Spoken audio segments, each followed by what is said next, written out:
కోమటిరెడ్డి వెంకరెడ్డి ఆయన ఎప్పుడు కూడా పూర్తి స్థాయి ఆయన మానసిక స్థాయి ఎప్పుడు కూడా పూర్తిగా సాగుగా ఉండదు.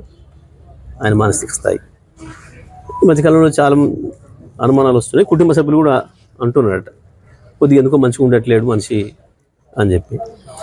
మూసి గురించి వెళ్ళి మాట్లాడితే నవ్వుకోరా. 1956లో మీ చేతికి ఇచ్చిండ్రు ఈ రాష్ట్రాన్ని. 1956లో మూసి నీళ్ళు ఏముండే, 2014లో మాకు చేతికి ఇచ్చినాడు, కేసీఆర్ చేతికి ఇచ్చినాడు ఈ రాష్ట్రాన్ని. మూసి ఎట్లా ఉంది? సిగ్గు అనిపించదా మాట్లాడడానికి? మూసేవాడు ప్రజలకు తెలియదా? ఎవడి నాయకత్వంలో ఇది నాశనం అయిపోయింది, కలుషితం అయిపోయింది. నల్గొండ జిల్లాలో ఫ్లోరిన్ కారణం ఏంది? మీ దుర్మార్గ పాలన. కృష్ణా గోదావరి నదుల్లో మన చుక్క నీళ్లు రానియకుండా, మన వాట కొరకు కొట్లాడకుండా, మీ ఆంధ్రవాసుల చెప్పులు మోసుకుంటూ తిరిగి మీరు నీళ్ళు లేకుండా చేసిన పాపానికి భూగర్భ జలాలు అడిగంటితే అవి వెతుక్కుంటూ అడుక్కుపోయినందుకు కదా వచ్చింది ఫ్లోరిన్ పైకి. మూసి జలాలకు ఫ్లోరిన్ అంటాడు గంత గొప్ప ఇంజనీరు.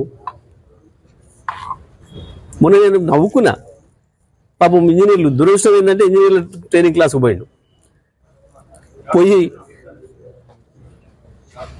కాళేశ్వరం కట్టిన ఇంజనీర్లు కావద్దు, బుద్ధి ఉండాలి ఏమన్నా.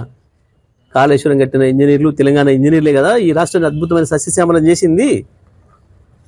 ఒకరి గురించి మాట్లాడేటప్పుడు సోయి ఉండాలి కదా బాధ్యతలు ఉన్నప్పుడు. సోయి తప్పి మాట్లాడకపోతే ఏముంది? ఆయనలాగా నేను ఒకటే చెప్తున్నా మా ఇంజనీర్లకు, తెలంగాణ ప్రజలు మిమ్మల్ని ఎప్పుడు మర్చిపోరు.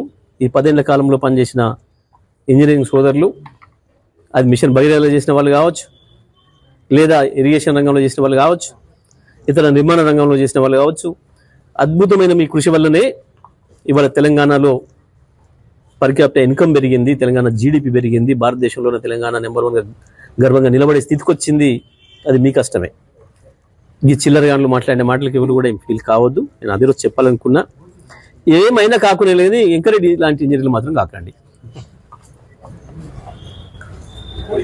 విశ్వేశ్వరయ్య తమ్ముడు అనుకుంటున్నాడట ఆయన. పాపం విశ్వేశ్వరయ్య గారు పరువు